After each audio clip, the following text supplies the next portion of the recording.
Okay, kwenye kabla kwanza ya kufika hapo, cha kwanza tunabidi tuangalie namna ya kuitengeneza path, kuweza kufanya path animation na kwenye vitu mbalimbali ambavyo unaweza kufanya. Kuna watu wanafanya kwenye magari, kuna watu wanafanya kwenye hata hiyo solar system pia hiyo.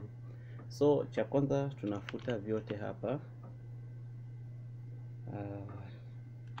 delete, then una add path, shift A, unakuja kwenye curve, tuna add path. Sasa ukibonyeza moja inakupa view hii hapa. Always animation kama jinsi ilivyo hapa kwenye timeline, inaanzia kushoto kwenda kulia, na huko kwenye path ni hivyo hivyo. Vision ya zamani ilikuwa inaonyesha mishale kwamba hii path inaelekea wapi, lakini short tree inatokea tu ujiongeze, inatokea kushoto kwenda kulia. So hii ndio path ilivyo. So una uwezo wa kuifanya vivyo tunavyotaka. Mfano hapa naweza nika scale hivi, ukija kubonyeza tab unaenda kwenye edit mode. Kwa hiyo una uwezo wa kufanya G hivi, edit vivyo tunavyotaka. Mfano pia una uwezo wa subdivide. Kwa mfano hapa subdivision yake ina points ngapi? 1 2 3 4 5, ziko 5. Ukisubdivide maana yake zitakuwa 10. Ukija hapo na search subdivide, itakuja subdivide inakuwa 10. Kwa hiyo hivyo. Kwa hiyo unaweza ukaselect, shift select hii ukaipeleka huku,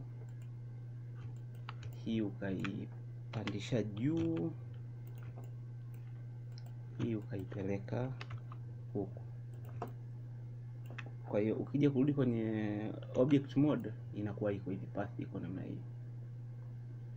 So kuweza kufanya animation kwenye path, cha kwanza cha kuzingatia huwa na change pivot.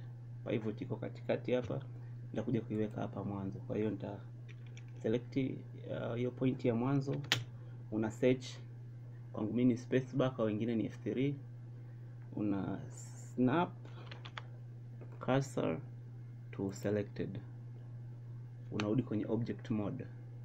Cursor imehamia hapa, kwa hiyo tunataka tuhamishe hii point ije kwenye cursor. Kwa hiyo unakuja kwenye object, una set your origin to 3D cursor.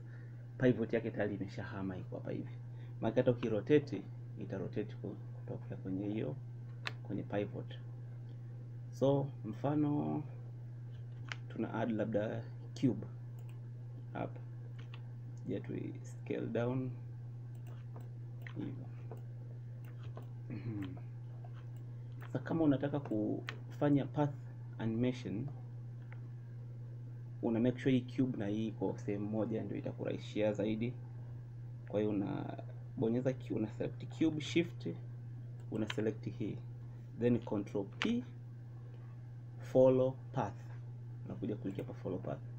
Maki ukiklik hapa kwenye follow path, ukiplay itaanza kufollow, kufanya animation along the path. Kwa hiyo na hapa path yetu imeweka nani yake mpaka nani 100. Kwa hiyo mwenyewe unaweza ukaamua kuiextend au la. Ukija hapa kwenye path kuna sehemu imeandikwa animation, path animation hii hapa. Frames ziko 100. Kwa hiyo ikifika 100 utagundua hapa ndio na huku itakuwa imefika 100. Kwa hiyo jaribu, ukiweka 200 inakuwaje? Inaenda slow zaidi. Ukiweka 50 itakuwa na speed zaidi. Kwa hapo hivi unaweza kaja kucontrol speed yako hapa ya hiyo path animation. So kwa wengine pia, japokuwa si shauri, mtu anaweza kaa ameweka gari akaizungusha mtaa mzima, kai path gari ikawa inazunguka mtaa mzima hivyo. Au wengine wale wa viwandani, sijui chupa zinazunguka kwenye nani, animation zake pia unaweza kutumia hii path animation. So kutoka hapa tufanye sasa kitu ambacho ni logic, ambacho kitakuwa ni kwenye episode inayofuata. Kwa hiyo hii ndio path animation simple inapokuwa.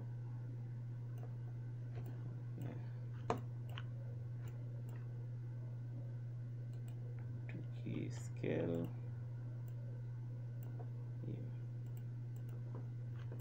Okay, karibu tena mpaka wakati mwingine.